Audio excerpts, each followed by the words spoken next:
For most of the last decade, American Airlines has done exactly what airlines are told they're supposed to do. They modernized their fleet, they simplified operations, they cut complexity, and they focused on efficiency. And on paper, it worked. American is bigger today than it was 10 years ago. They carry more passengers, they fly more routes, and from the outside, this looks like a success story. But something doesn't add up. Despite all of that growth, American makes almost no money compared to where it used to. Not because people stopped flying and not because demand disappeared, but because the underlying math quietly changed. Now, this isn't a story about branding or customer experience or even management personalities. This is really a story about airplanes, about which ones American chose to keep, which ones they retired, and which ones they decided to build the future around. But before we get into the fleet and how those decisions played out, there's one thing you need to understand about how airlines actually make money. Airlines are strange businesses because they can look incredibly healthy on the surface while quietly struggling underneath. Full planes, busy terminals, growing passenger numbers, none of that guarantees a profit. The reason comes down to two numbers that drive almost every decision an airline makes. One measures how much money an airline earns flying a seat from one place to another. The other measures how much it costs to do the same thing. The industry calls them RASM and CASM, but the names aren't important. What matters is how close those numbers are to each other. RASM is revenue per seat mile. It tells you how much money each seat brings in as it moves through the network. CASM is the cost side of that equation. Fuel, crews, maintenance, ownership, all of it bundled together in a single number. As long as revenue stays comfortably above cost, an airline makes money. When costs start catching up to revenue, margins shrink fast. That's where growth can turn into a trap, because adding more flights doesn't help if each one barely breaks even. This is where American's numbers start to get interesting. In 2015, American's revenue per seat mile sat just under 15 cents. Costs were a little under 13 cents. That gap, a bit more than 2 cents per seat mile, doesn't sound like much, but across an airline this large, that difference adds up quickly. By 2025, revenue per seat mile had climbed to over 18 cents. On the surface, that looks like progress, but costs climbed almost right along with it. American's cost per seat mile was sitting just under 18 cents as well. So that cushion that used to exist between revenue and cost almost completely disappeared. At that point, carrying more passengers doesn't change the outcome very much. You can grow the airline, fly more routes, and still end up with very little room left at the bottom line. Before COVID, American was operating at a scale that's hard to overstate, and it's important to be specific about what that actually looked like. By the end of 2018, American's mainline fleet sat at about 956 aircraft. Even going into 2019, that number was still around 942 mainline airplanes, which gives you a sense of how large the operation still was heading into the pandemic. That number matters, but what matters more is why the fleet looked the way it did. American's fleet wasn't built from a clean slate, but it was the result of two major mergers stacked on top of each other, and both of them were actually reverse mergers. First, US Airways merged with America West Airlines, with America West technically surviving the deal. Then, a few years later, that combined airline merged with American Airlines, again in a reverse merger, with the US Airways management team ending up in control. What came out of that wasn't a carefully curated fleet, but it was a combination of three airlines, each built for different types of flying, operating under one roof. On paper, that kind of fleet looks messy. You have overlap. You have multiple aircraft serving similar roles, you have more training pipelines, more maintenance programs, and more moving parts than a simplified airline would ever choose to have. But operationally, that diversity gave American something very valuable: options. At its peak, American had aircraft that worked well for high-frequency domestic flying, aircraft that could handle longer stage lengths without overcommitting capacity, and aircraft that made both dense international routes and thinner long-haul markets viable. That range mattered because American's network wasn't uniform. It stretched across short-haul business markets, long transcontinental routes, hub-heavy domestic flying, and a large international footprint. When demand shifted, American usually didn't have to solve the problem by flooding a market with seats or cutting service entirely. They could just adjust aircraft assignments instead. That ability to right-size routes helped protect revenue because the airline didn't have to rely as heavily on discounting to fill airplanes. It also helped control costs because the fleet wasn't being forced into roles it wasn't designed to handle. There was also a resilience factor built into that setup. With overlapping aircraft roles, disruptions were easier to absorb. If one aircraft type was constrained, American could often substitute another without ripping apart the schedule. That doesn't eliminate problems, but it reduces how quickly they cascade. Schedules hold together better, crews stay productive, aircraft utilization doesn't fall off a cliff every time something unexpected happens, and the airline just runs smoother in general. This kind of flexibility doesn't show up cleanly in a press release, and it doesn't always get rewarded by investors in the short term. It looks like inefficiency if you only focus on simplicity, but it plays a real role in keeping costs from spiking and revenue from leaking away when conditions aren't perfect. And conditions are almost never perfect in this industry. So, heading into 2019, American wasn't fragile. The fleet was large, layered, and built through consolidation, but not optimization.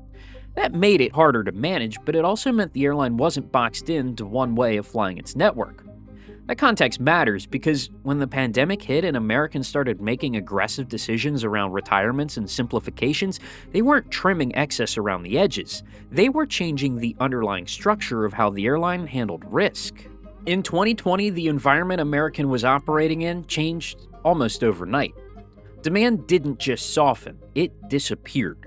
International flying collapsed. Domestic demand became unpredictable week to week, and for a company the size of American Airlines, the biggest problem wasn't inefficiency or competition, but it was cash burn. How fast money was leaving the business mattered more than almost anything else. In that kind of moment, flexibility stops looking like insurance and starts looking like overhead. Airplanes that once made sense because they filled a specific role now looked expensive to keep around. Older fleets required more maintenance, training pipelines still had to be maintained, parked aircraft cost money. And the longer the crisis dragged on, the harder it became to justify carrying that complexity when nobody knew when demand would come back or what it would look like when it did.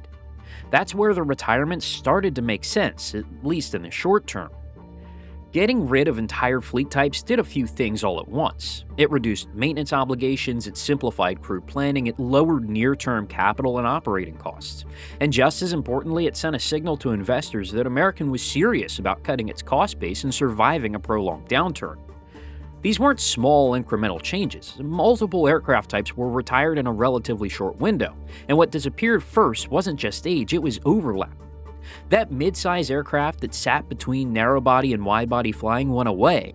Aircraft that could handle niche routes or adapt to swings in demand were taken out of that system. Roles that had once been covered by more than one type were now covered by one, or in some cases, none. At the time, that trade-off looked reasonable. The airline wasn't planning for growth, it was planning for survival. Simplification made the operation easier to manage in a crisis, and it made the financial picture easier to explain. But somewhere along the way, simplification stopped being a byproduct of tough decisions, and it became the strategy itself. American wasn't just shrinking the fleet, it was reshaping it around a much narrower set of assumptions. Fewer aircraft families, fewer substitutions, less overlap by design. The idea was that when demand returned, the airline would operate more efficiently with a cleaner, more modern lineup. That risk and approach wasn't obvious in the moment because the moment itself was so uncertain. When everything is broken down, optimizing for simplicity actually feels like control. What that approach quietly removed, though, was the buffer American had used when things didn't go exactly as planned. Once the extra layers were gone, there were fewer ways to absorb surprises without disrupting a network. And that mattered because the recovery didn't follow a clean script. Now, one important thing to get straight before going any further is timing. The problems American ran into with its future fleet didn't all start during COVID because some of them were already there. The biggest one showed up in early 2019 when the 737 MAX was grounded. At that point, American already had 24 MAX aircraft in the fleet with many more planned. The airplane was supposed to be a part of the long-term narrow-body plan, but instead it was suddenly unavailable and it stayed that way for nearly 2 years. So when COVID hit, American wasn't starting from a clean slate. They were already operating without one of the aircraft they expected to rely on, and that disruption carried straight into a much larger crisis. Once the MAX returned to service, American leaned on it more heavily than it had planned to. By that point, the airline had already committed to a much simpler operation, and a lot of narrow-body flying depended on those airplanes showing up and being used efficiently. There wasn't much left underneath as a backup. At the same time, American was waiting on its wide-body plan to come together. Much of the older wide-body fleet had already been retired, and the idea was that newer 787s would take over that role with better economics and a more consistent product. That plan depended heavily on timing. New airplanes were supposed to arrive, enter service, and allow long-haul flying to rebuild in a controlled way. That didn't happen on schedule. American had publicly tied a new premium long-haul interior to the incoming 787-9 aircraft with the expectation those planes would begin entering service in 2024. Instead, deliveries slipped, routes had to be adjusted, capacity plans were changed.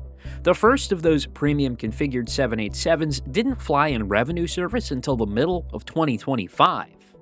That delay mattered more than it might sound, because wide-body flying isn't easy to substitute.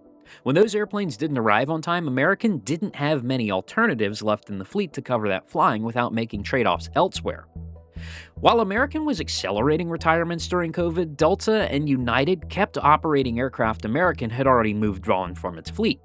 Both airlines continued flying their 757 and 767s, using them in exactly the kind of missions American no longer had dedicated for aircraft for. Delta, in particular, still operates a sizable fleet of A330s, giving it additional wide-body flexibility in different international markets, and American retired that plane during COVID as well.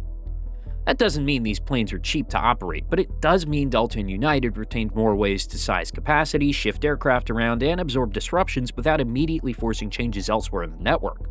American, by contrast, had already given up much of that overlap. On the narrow-body side, another part of the plan was still further out. The A321XLR was meant to take on flying that used to be handled by aircraft American had already retired. Longer transcontinental routes, thinner long-haul markets, and missions where range mattered but a wide-body didn't. American told the public to expect those airplanes in 2024 again, but instead the first ones didn't arrive until late 2025, with service starting near the end of the year. So as demand returned, American found itself in a narrow window. The fleet was simple, the overlap was gone, and the airplanes that were supposed to restore flexibility either hadn't arrived yet or arrived later than planned. This is where the numbers from earlier start to show up in real terms. By 2025, American was carrying far more passengers than it did a decade earlier. Through October alone, the airline had already carried over 188 million passengers compared to about 146 million in 2015. But the margins, they didn't follow. So at 100 years old, American's in an interesting spot. The airline's larger than it's ever been, but still searching for the balance it once had. New routes, new aircraft, and a slowly evolving fleet suggests the next version of American is slowly taking shape.